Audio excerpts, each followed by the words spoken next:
नमस्कार, good morning साथियों। मैं आर के शर्मा एसएसटी वाला के इस यूट्यूब चैनल पर आपका स्वागत अभिनंदन करता हूं। आज का जो अपना सेशन है वो पार्ट सेकंड पृथ्वी के परिमंडल है।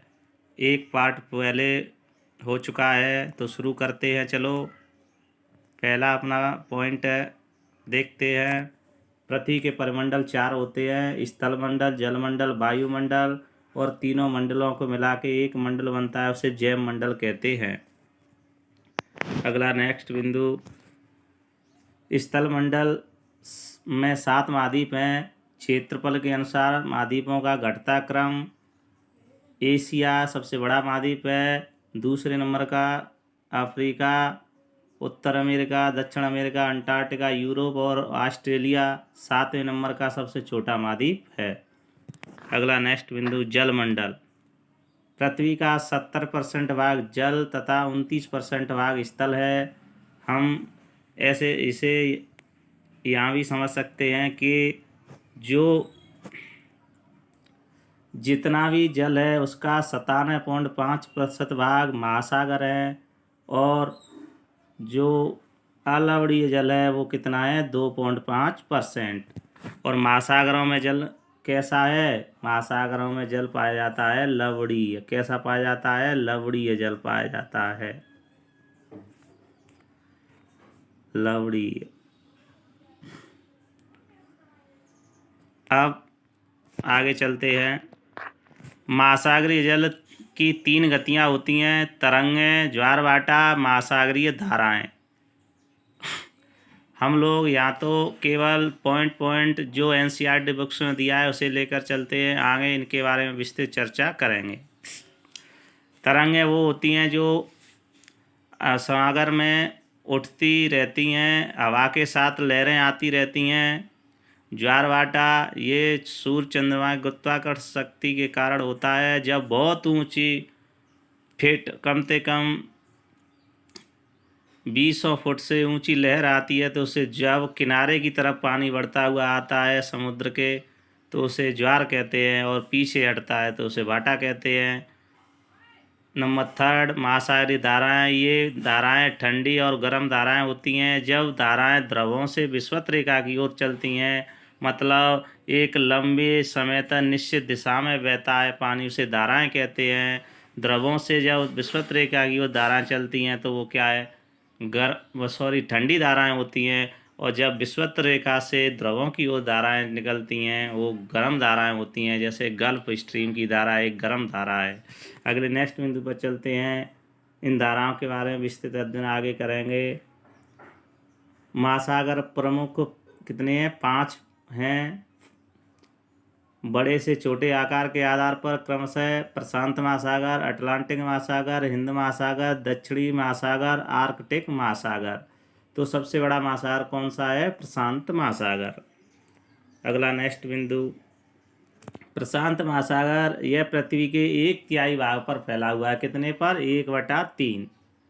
पृथ्वी का सबसे जो गहरा भाग है वो भी प्रशांत महासागर में ही है, और इसकी गहराई है 11,022 मीटर। यह वृत्ताकार है। वृत्ताकार आप लोग जानते ही होंगे। अगला नेक्स्ट बिंदु, अटलांटिक महासागर। अटलांटिक महासागर अंग्रेजी के एस अक्षर के आकार का है। इसकी तटरेखा है वो दंतुरित है, अर्थात दांतों जैसी है। आपको अभी थोड़ी तटरेखा दंतुरित तटरेखा प्राकृतिक पोताश्रय व पतनों के लिए आदर्श है, आप समझेंगे। और व्यापार की दृष्टि से यह व्यस्त महासागर है। आप ऐसे समझ सकते हैं, ये हमें दिखाई दे रही है, ये कटी फटी है, ये दंतुरित तटरेखा है। अर्थात आप ऐसे भी समझ सकते हैं कि ये जब तटरेखा समुद्र का किनारा ऐसे होता है तो यहाँ पर जो पानी के जहाज होते हैं उन्हें खड़े होने के लिए और हवाई अड्डा पोताश्रय और बंदरगाह बनाने के लिए जगह मिल जाती है, तो इससे व्यापार भी अधिक होता है।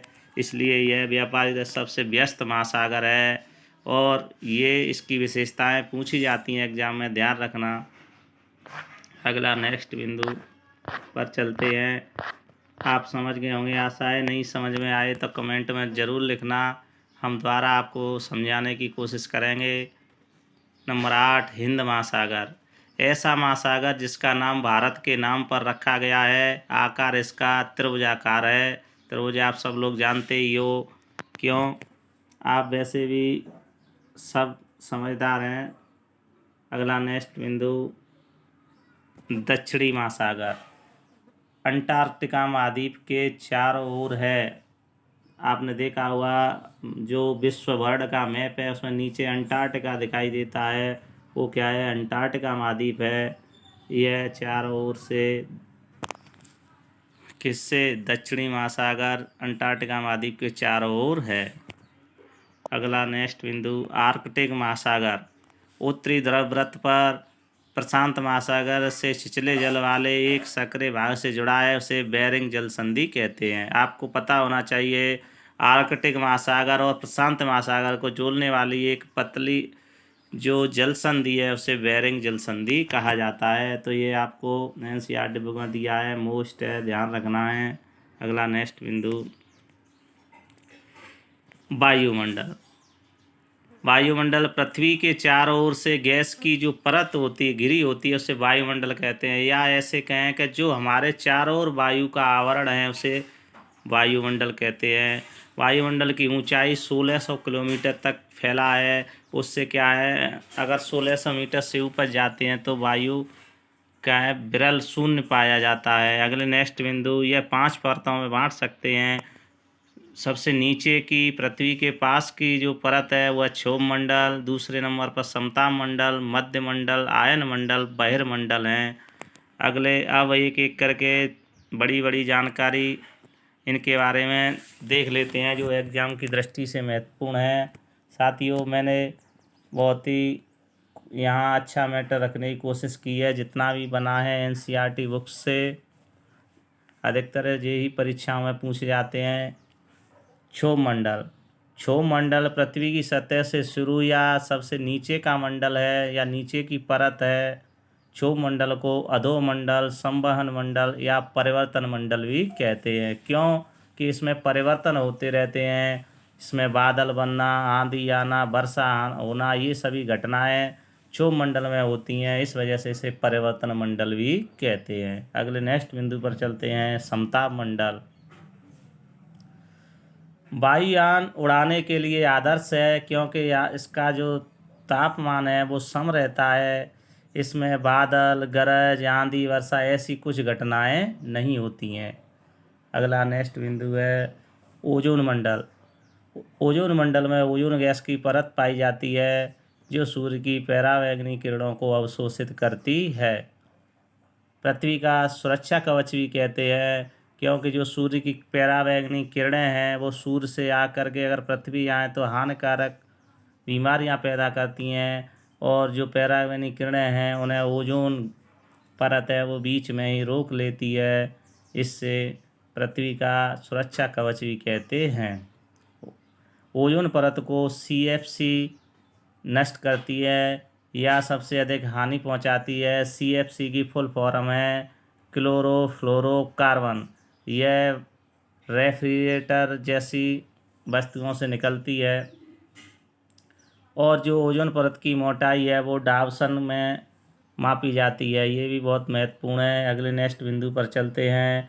ओजोन परत बचाने के लिए 1987 जो में एक समझौता हुआ था, अंतर्राष्ट्रीय समझौता हुआ था, मॉन्ट्रियल प्रोटोकॉल कहते हैं। इंटरनेशनल एक पैक्ट हुआ था, उसे मॉन्ट्रियल प्रोटोकॉल कहा जाता है 1987 में। ये भी बहुत ही मोस्ट प्रश्न बनता है। अगले नेक्स्ट बिंदु पर चलते हैं। आयन मंडल। रेडियो तरंगें परावर्तित करती हैं अपने जो भी दूर संचार उपग्रह हैं, या टीवी हो, रेडियो हो, मोबाइल हो, ये सब उपग्रह आयन मंडल में ही स्थापित किए जाते। अगले नेक्स्ट बिंदु पर चलते हैं। वायुमंडल का 99% भाग ऑक्सीजन प्लस नाइट्रोजन का दोनों को मिला के बना हुआ है।